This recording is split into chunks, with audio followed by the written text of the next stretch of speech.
Everyone on the chartered jet was jubilant. The plane was filled with Georgia Southern football players, coaches, managers, trainers, and a bunch of fans, including my family, who were fortunate enough to accompany them to Tacoma, Washington, for their first Division I AA national championship game in 1985.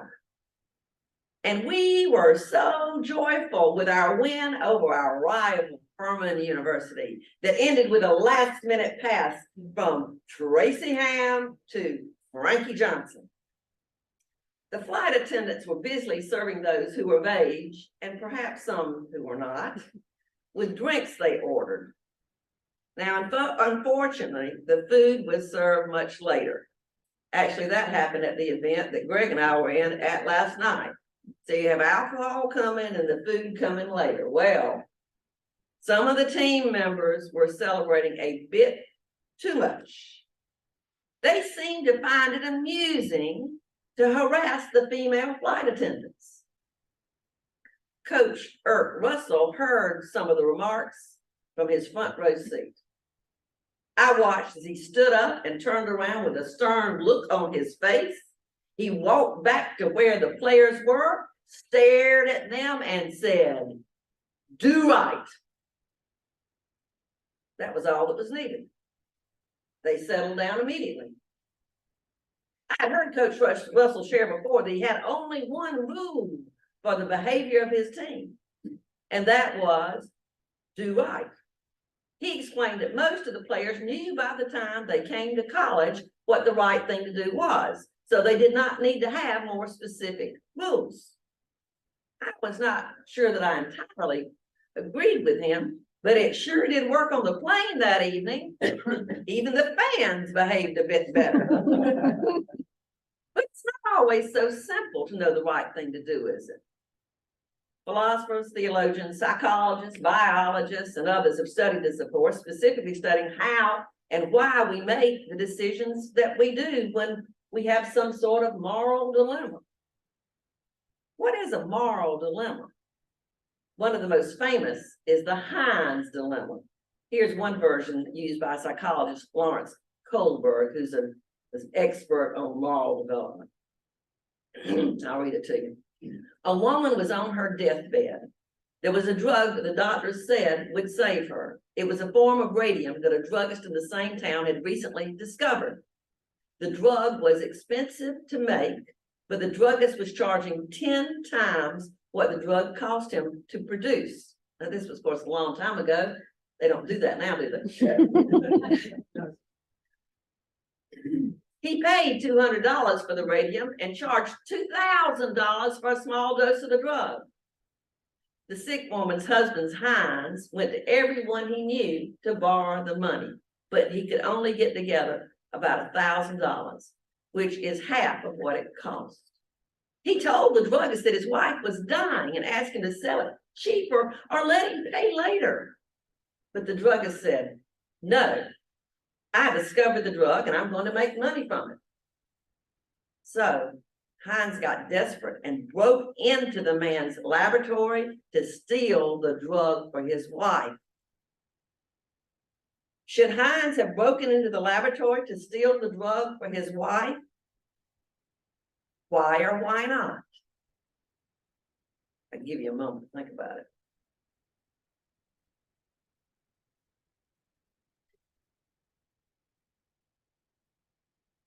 Now, y'all forgive me for getting into my teacher mode, but this is the kind of information that I taught back in my human growth and development class at Georgia Southern back in the day. Kohlberg did this long-range study following his participants of different ages to see how they answered this and other questions. So he followed them all the way through and see if they'd answer it differently. And some of his methods were later criticized, and I'll share about that later. In any case, his findings are still perhaps the best known and used to show how people tend to move through stages in developing their morality. And it's not the answer that they give to the question, steal the drug or not steal the drug. It's the reason they shared for why they gave the answer they did. Kohlberg concluded there are 3 levels, each containing 2 stages of moral development. So I'm going to show you on the wall here a chart. This is a chart. So there are 3 levels, each contains 2 stages. And he would say they would go through this as they got older. So they start with the pre-conventional and then the conventional. And some people, he said, made it to the post-conventional. And let's take one of them let's take stage 2, self-interest. If they said he should steal the drug, they might give an answer like, well, he will be much happier if he saves his wife, even if he has to serve a prison sentence. So it's him. It's based on he's going to be happier. Or if he said he shouldn't, they might say something like, stealing is bad and he's not a criminal. You have to go to jail. That'd be bad for him. So he's still looking at self-interest.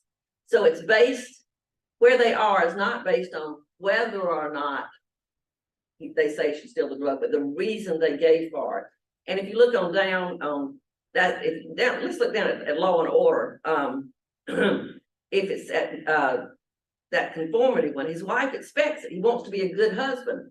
You know, he's trying to conform to what his wife would want. Or if he said, no, stealing is bad and he's not a criminal, he's trying to do everything he can without breaking the law. You cannot blame him. So it depends on how they answer it. The law and order one also, it depends. So all of these are showing how you might move through stages, and really what it amounts to is it's looking at your ability to critically think. It's all related also to Piaget's stages of thinking and how children can move through stages, usually starting at self, what's for self, or trying to obey, and then moving on up to something bigger like our ethics or our principles. Later psychologists did replicate his study, and they used other stories and a wider age spans, but he sort of already had the framework. So they kind of, you know how these things go, when you already have a framework, you kind of make what you're looking at, you fit it into the framework. You sort of just see it that way. Well, all of them though did conclude that we must pass through each of these levels and stages, and before we can get the last one. And very few get to, they say very few, even adults, get to the last one, at least in what we actually do, and not what we say we will do, but what we do. So here's a graphic that is also about Kohlberg that uses different words. It's basically the same stages as you see. And you start off just trying to avoid punishment and self-interest, and you work your way on up, and maybe you get to the point where you're doing it based on principle and not based on, you know, what's good for me, that kind of thing. Well, Piaget and Kohlberg and others tell us that a young child is just not developmentally able to base their decision-making on the kind of moral reasoning that we would expect at the post-conventional level. So, you know, they can learn and have reasoning, but we're not expecting them to think through it and that makes sense. But many adults are not either. I mean, I even go back to that, you know, when I'm driving down the road, I look what the speed limit is, but I know I can go up to 10 miles over if I'm on the interstate without getting caught, because the state patrolman, you know, well, many of us also base it on whether or not we're going to be punished or not, right? Okay, so sometimes we're at that bottom level. Now, what their choice would be is often determined by the environment and what they were taught and how they were raised, and on the laws of the culture and their religion too. We all face these dilemmas, maybe not one like Heinz faced, but we all get in a pickle, as I said to the children, every one of us. When I taught elementary school, I would put these things kind of like I did share with the children then. I'd put them on little pickle-shaped things in a pickle jar, and I would have them pull them out, and they would respond, and we would talk about them. And the idea is you talk about various scenarios and try to help them start moving toward a higher level of thinking, or hear others talk about it so they can get these kinds of ideas in their heads. And when I taught college students, I did the same thing. I just changed the situations to things that they might encounter. I'm not going to pull out the pickle jar for you all today, but you know that you have been in a pickle many times. Now, I told you that I was going to let you know that some believe that Colbert missed the mark a bit, as we all do. For one thing, when he did his study, he used only boys in his longitudinal study, no girls, just boys. So along comes Carol Gilligan. She did her own studies and wrote a book in 1982 called In a Different Voice. She proposed that women come to prioritize an ethics of care, and men tend to prioritize an ethics of judgment. And that might make them actually look lower on his scale, but it's because of how women tend to prioritize care more than men do sometimes. So she says you can't use the same thing for everybody. So she came up with her own kind of thing, and I'll show you that chart. This is what her ethics of care looks like. She has, again, pre-conventional, conventional, post-conventional. But as you see, I'll let you look at the easy side that's easy to read. Basically, the early stages are when you're thinking about yourself. You say, I love me, you know, you might transition to I love you too, you know. The conventional stage, and this is where many people get stuck. I have been stuck here myself before. Some people call it a martyr syndrome.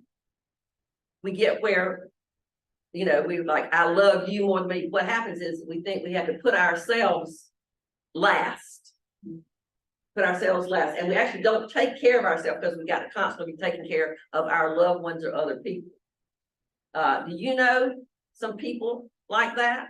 Or have you been like that before in some situations? Well, she says, you know, hopefully you move up to the next level, which is a more balanced post-conventional, where you care for yourself and others. Or as many people say now, you put your own mask on first in the plane before you help your neighbor, so that you can breathe while you're helping them, you know. If you don't take care of yourself, you can't take care of anybody else. So that, my friends, is Carol Gilligan's message to us. Now, she got some criticism as well. Yeah, because of course it will be different with different cultures and more. But the thing is that we do develop our moral decision-making ability. It does develop, just like we develop our physical ability and mental ability. We develop our moral decision-making ability, and this is greatly affected by our own experiences in life and what we take in.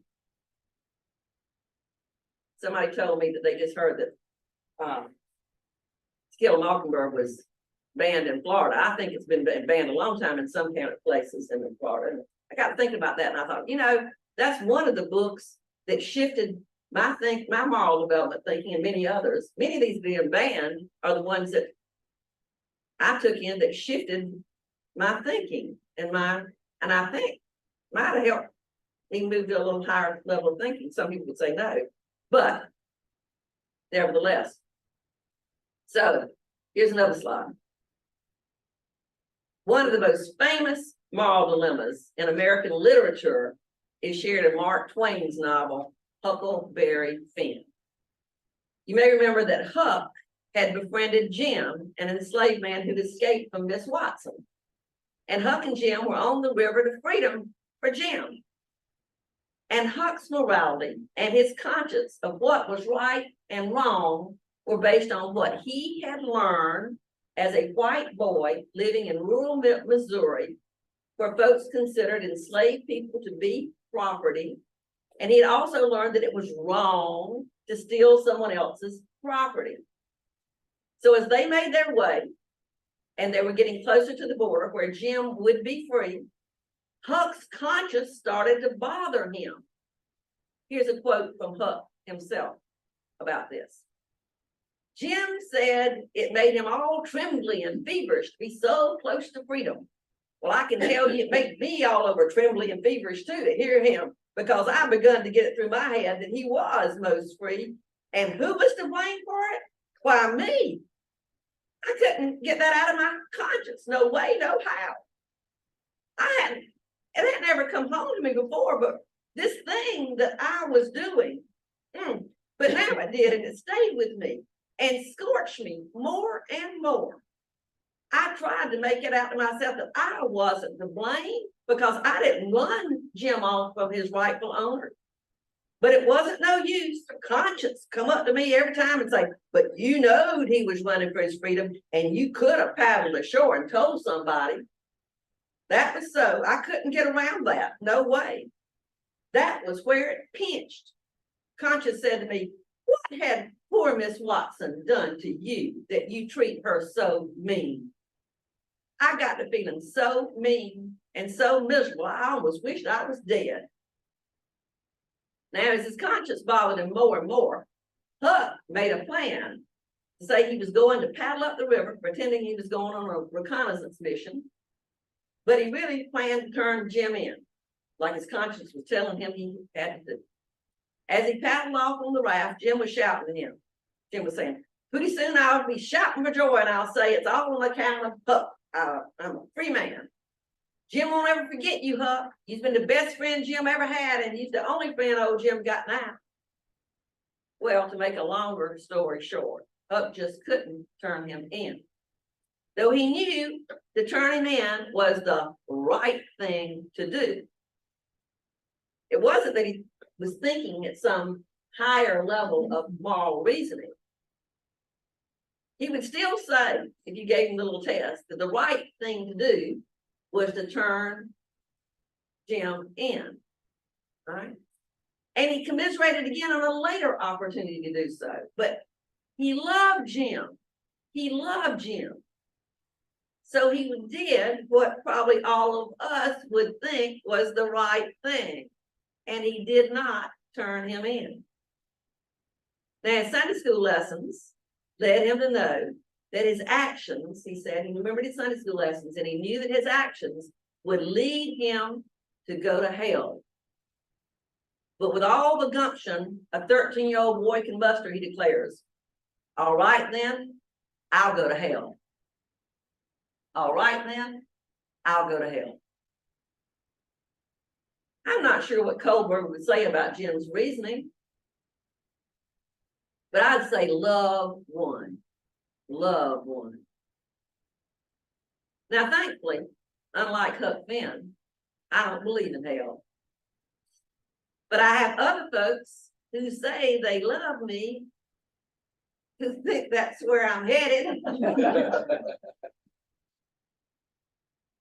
If that was the case, I think their ideas of who's headed to hell might make me a winner in good company.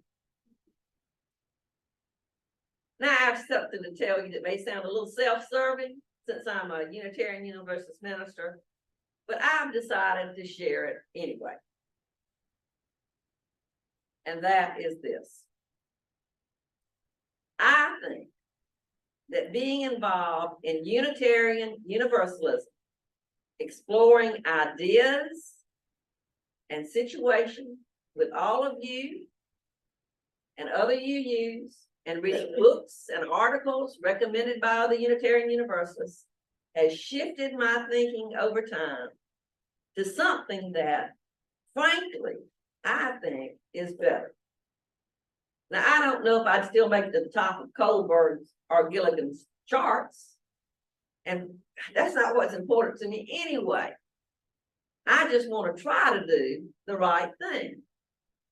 And being with you folks helps me to be more accountable to that effort and to, I hope, make better choices.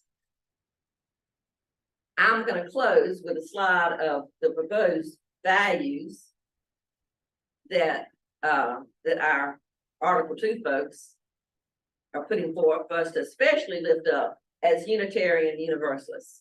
Now, of course, there are other values that are important to many of you, but this Article 2 Study Commission felt that these were the values that we especially need to lift up as UUs, perhaps because they may not be lifted up in places like Huck Finn's Sunday school class or in our state legislators more. So they are interdependence, equity, I'll come back to equity in a minute, transformation. The Article 2 Study Commission heard Martha and others say that evolution may not be the best word, and they changed it, and I think it's a better thing, but transformation, how we shift and change, is something we lift up.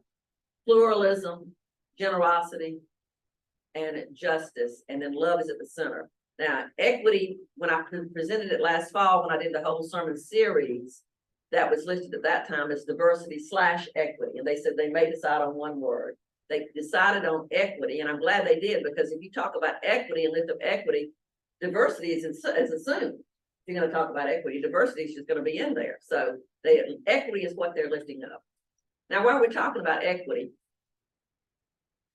I want to ask you all something. Did you notice anything unusual about the quotes that I gave you to consider before the message started?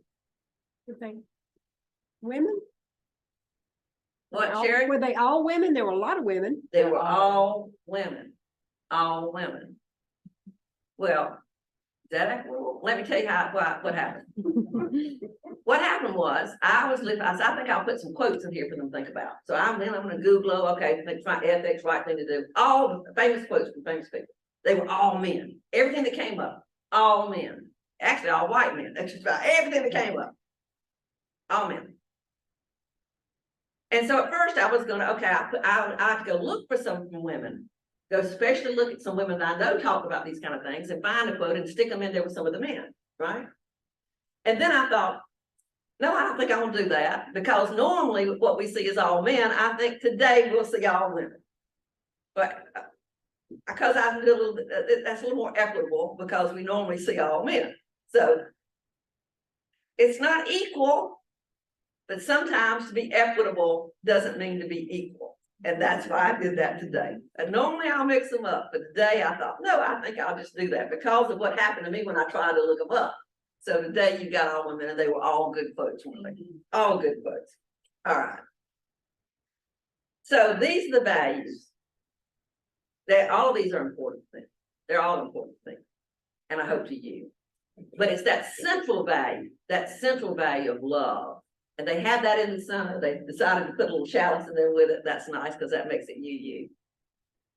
Love is the center. And if you look at it, all of this intertwines with one another. I almost wish they could make it a sphere, a ball, instead of a flat diagram, because they all overlap and intertwine with each other, don't they?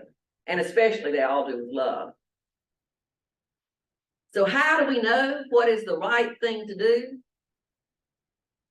It's hard sometimes. Even for these children, they had to kind of think. It's hard sometimes. No doubt about it. But we can all attempt to do the right thing and to let love guide us. Let love guide us. Love will guide us. Peace has tried us.